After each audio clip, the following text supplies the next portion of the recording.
Hi అండి, నేను మీ Sajitha. Welcome to Sajitha's kitchen.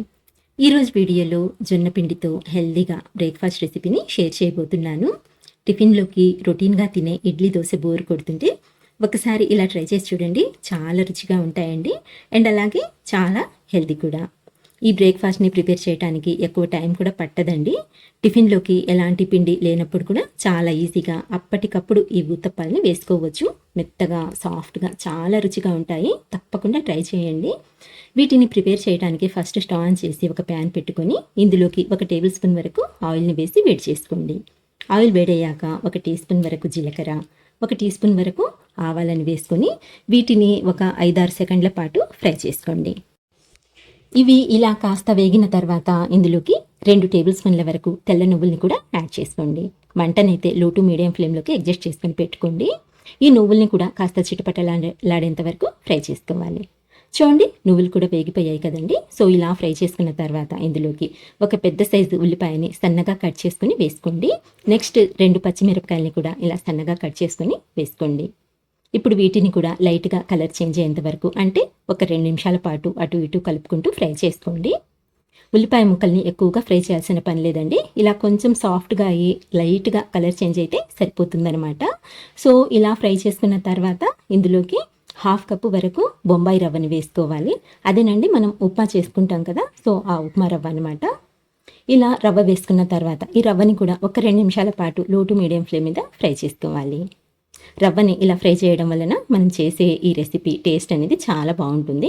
ఇక్కడ చూడండి, ఈ విధంగా ఫ్రై చేసుకుంటే సరిపోతుందండి. ఎక్కువగా ఫ్రై చేయాల్సిన పని లేదు.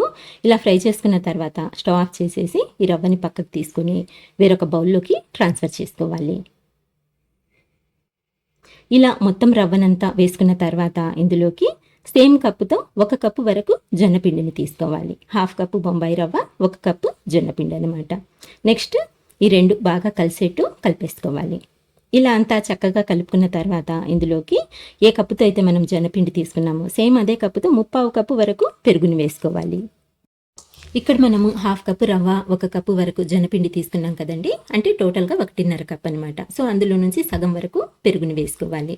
నెక్స్ట్ ఇందులోకి ఒక 1/2 కప్పు వరకు నీళ్ళని వేసుకొని తర్వాత రుచికి సరిపడా సాల్ట్ వేసుకోండి. నేనైతే ఒక 1/2 టీ స్పూన్ వరకు వేస్తున్నాను. మీరు తినే టేస్ట్ని బట్టి ఈ సాల్ట్ అనేది ఎక్కువ తక్కువ చేసుకోవచ్చు.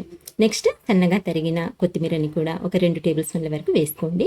ఇప్పుడు ఇవన్నీ బాగా కలిసేలా కలుపుకోవాలి. ఈ నీళ్ళు అనేవి ఫస్ట్ ఎక్కువ వేయకుండా ఇలా కొంచెం వేసుకొని ఫస్ట్ కలుపుకోండి. ఇక్కడ చూడండి, పిండి కన్సిస్టెన్సీ చాలా గట్టిగా ఉంది కదండి. ఇప్పుడు ఇందులోకి మరికొద్దిగా నీళ్ళు అనేది వేసుకుందాము. ఇలా కొద్దిగా నీళ్ళని పోసుకుంటూ పిండి కన్సిస్టెన్సీ చెక్ చేసుకుంటూ పిండిని కలుపుకోవాలి. పిండి మరీ పలచగా ఉండకూడదండి, కొంచెం థిక్గానే ఉండాలన్నమాట. ఇక్కడ చూడండి, ఈ విధంగా ఉండాలన్నమాట పిండి అయితే.